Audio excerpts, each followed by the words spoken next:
Restez informés chaque jour avec Scoop FM. Désormais, suivez nos journaux sur nos chaînes partenaires à Lubumbashi sur Sky Radio, la 97.7 MHz, à 6h, 9h, 12h, 15h, 19h et 21h.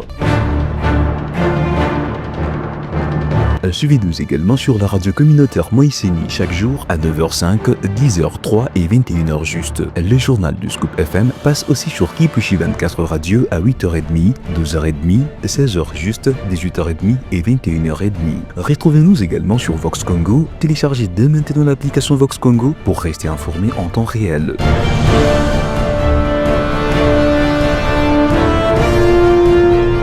Scoop FM, suivez-nous sur notre page Facebook et sur notre chaîne YouTube pour tout savoir sur l'actualité locale, provinciale, nationale et internationale. Scoop FM, la neutralité réelle. La neutralité réelle.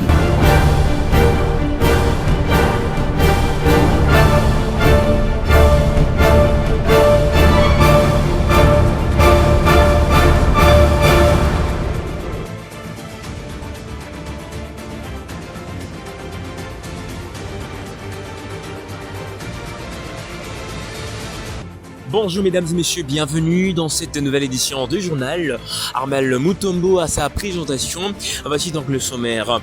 À la une de l'actualité, Constant Mutamba a dénoncé dans sa lettre de démission au président Félix Tshisekedi un complot politique à Kigali et exécuté par ses compatriotes et autres points ont été soulignés dans cette lettre. On en parlera dans ce journal. Et puis toujours dans l'actualité, les équipements techniques de la RDC et du Rwanda ont signé un accord de paix à Washington, facilité par les États-Unis et le Qatar. On en parle dans ce journal.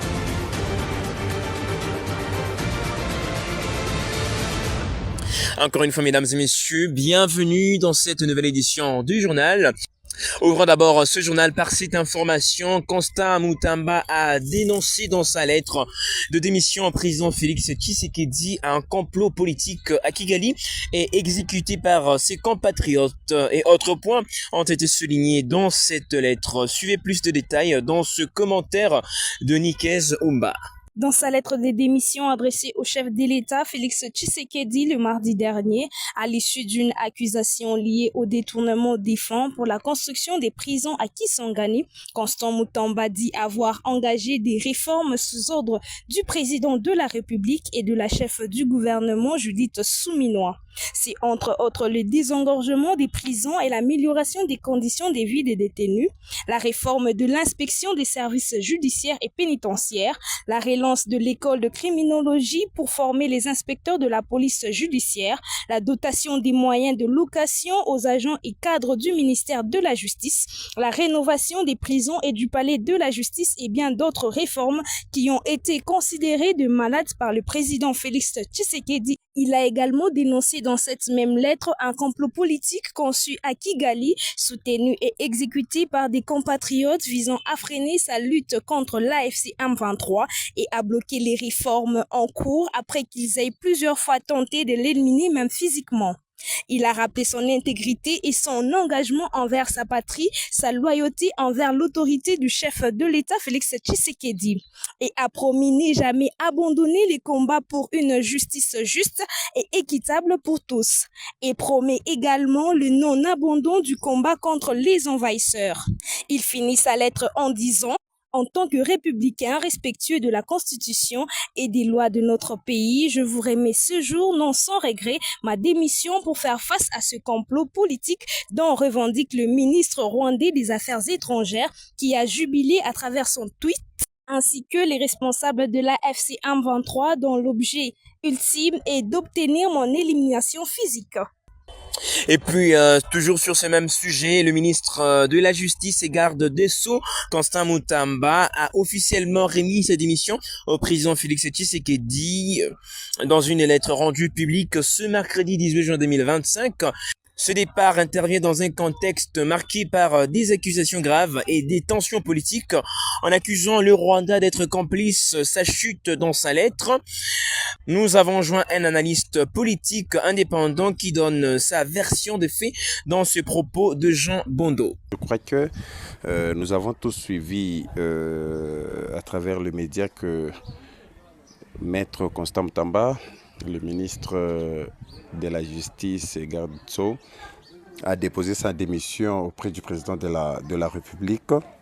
Je crois que ce qu'il a fait, il n'a fait que respecter la loi, même s'il l'a fait bien sûr avec un petit retard, parce que je crois que la loi prévoit qu'il doit nécessairement déposer 24 heures après nécessairement l'autorisation de l'Assemblée nationale. Mais non, j'estime que dans sa démission, il est en train de regretter pourquoi est-ce qu'il est arrivé à ce stade, parce qu'il ne croyait pas qu'il devrait arriver à ce stade, parce qu'il s'estimait la personne la mieux placée pour nécessairement guérir la justice congolaise qui a toujours été qualifiée de malade par presque tout le monde, si pas la majorité de la population congolaise, inclut aussi le président de la République.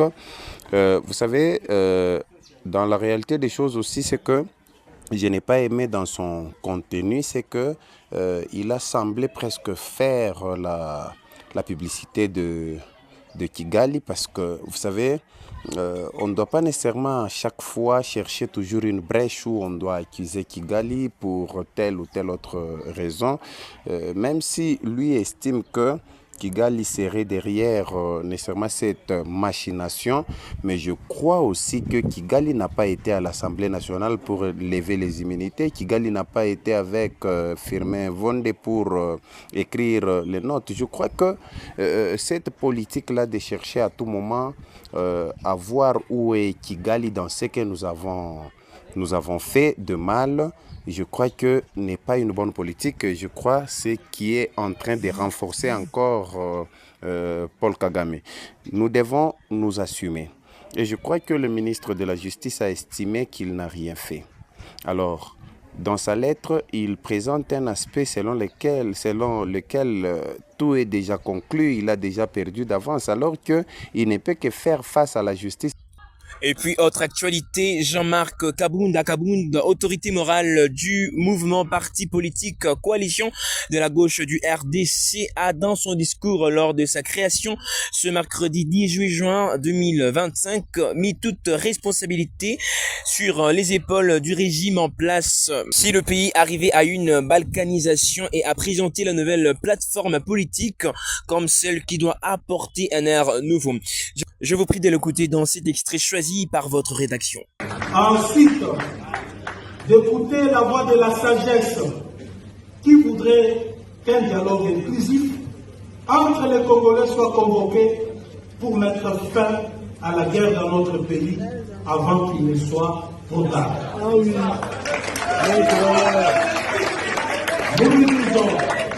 Nous lui disons que l'heure est grave. Et ce n'est ni le moment de prêter oreille aux tambourinets et aux chants de sirène.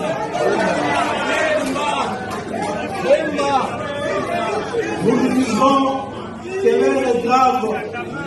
Et ce n'est ni le moment de prêter oreille aux tambourinets et aux chants de sirène, ni de tergiverser, car notre pays court un danger de balkanisation comme jamais auparavant.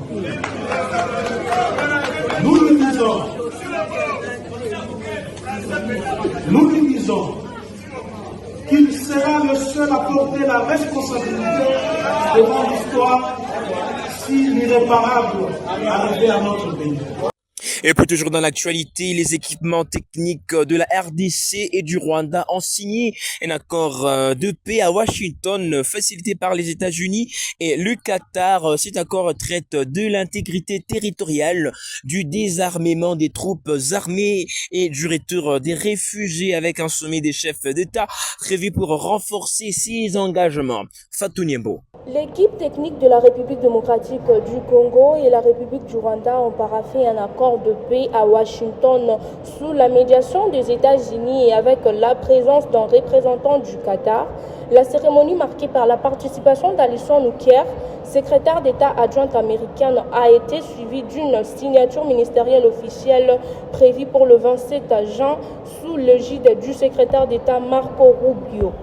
Cet accord, qui découle d'une déclaration de principe signée le 25 avril 2025, résulte de 3 jours de dialogue constructif sur des questions politiques, sécuritaires et économiques. Il inclut des engagements tels que le respect de l'intégrité territoriale, le désarmement de groupes armés non étatiques et la création d'un mécanisme conjoint de coordination sécuritaire. D'autres dispositions importantes concernent le retour de réfugiés, l'accès humanitaire et un cadre pour l'intégration économique régionale. Le Qatar a également joué un rôle dans ces discussions pour assurer une coordination efficace avec les initiatives diplomatiques. Les deux pays ont exprimé leur gratitude envers les efforts conjoints des États-Unis et du Qatar pour parvenir à une solution pacificative. Un sommet des chefs d'État est prévu à Washington pour renforcer les progrès vers la paix et la stabilité dans la région du Grand Lac. Mesdames et messieurs, avant de clôturer ce journal, place à la revue de presse. Bonjour à tous, bienvenue à cette revue de presse que nous ouvrons par ces titres de radio-okapi.net. Washington, les experts congolais et rwandais paraphent les documents préparatoires à l'accord de paix. Des équipes techniques de la République démocratique du Congo et de la République du Rwanda ont paraphé les mercredis 18 juin 2025 à Washington les textes de l'accord de paix, en présence de la sous-secrétaire américaine aux affaires politiques Alison Hooker, en vue de la signature ministérielle de l'accord de paix le 27 juin 2025. C'est ce qu'annonce un communiqué du département d'État des États-Unis. S'appuyant sur la déclaration des principes signée le 25 avril 2025, l'accord a été élaboré au cours des 3 jours des dialogues constructifs sur les intérêts politiques, sécuritaires et économiques, note le communiqué. Dès sa part, actualité pensée des titres, Kinshasa, le gouvernement provincial prépare les retours encadrés des déplacés des inondations. Les gouverneurs de la ville de Kinshasa, Daniel Bumba-Lubaki, a annoncé que les sinistrés des récentes inondations causées par des pluies pourront regagner leur domicile dans le prochain jour, selon des modalités en cours d'évaluation. L'annonce a été faite lors d'une visite d'inspection au stade Tata Raphaël, principal site d'hébergement temporaire des nombreux déplacés, accompagné de l'ambassadeur des Émirats Arabes Unis en République démocratique du Congo, le Dr Anwar Othman Barout Al-Baroudi. Les gouverneurs s'y rendus dans les installations pour constater les conditions de vie des sinistrés. Il a pris le temps d'échanger directement avec les familles hébergées, écoutant leurs préoccupations et leurs attentes, poursuit ces tabloïds. Terminons en sport par radio-okapi.net qui titre l'Inafoot Playoff. FC Les Aigles reprend la tête du classement après sa victoire sur Don Bosco. Le FC Les Aigles du Congo a repris ce mercredi 18 juin 2025 la tête du classement provisoire du championnat national de football de la RDC avec 31 points après sa victoire 1-0 face au CS Don Bosco. La rencontre comptant pour la 14e journée de la phase des playoffs de cette compétition d'élite s'est jouée au stade des Martyrs de Kinshasa. Les buts des Samouraïs a été inscrit par Elton Kayembe sur penalty à la 63e minute des jeux. Le même jour, au stade Tata Raphaël, Sa Majesté Sanga Balende et l'AF Ange se sont quittés sur un score nul d'1 but partout. Ces deux formations occupent respectivement les 2 dernières places du classement. À Lubumbashi, au stade TP Mazembe, les Corbeaux ont dominé les Désampés sur les scores des 2-0. Les réalisations ont été signées faveur d'Ibongeli à la 45e minute et Madouzone à la 63e minute des jeux. Le TP Mazembe grimpe à la 4e place avec 25 points, à égalité avec les Désampés, désormais 5e, attendu. Mesdames et messieurs, ainsi prend fin cette revue de presse sur votre radio. Merci à tous de l'avoir suivi.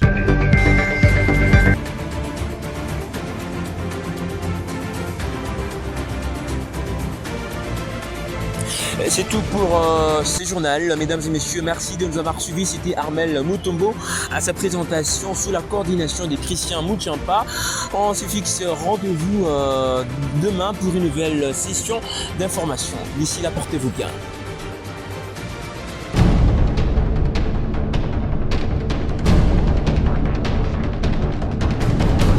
Restez informés chaque jour avec Scoop FM. Désormais, suivez nos journaux sur nos chaînes partenaires à Lubumbashi sur Sky Radio, la 97.7 MHz, à 6h, 9h, 12h, 15h, 19h et 21h.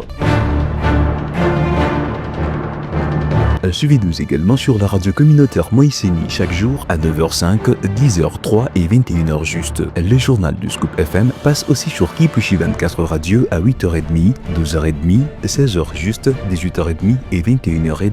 Retrouvez-nous également sur Vox Congo. Téléchargez dès maintenant l'application Vox Congo pour rester informé en temps réel.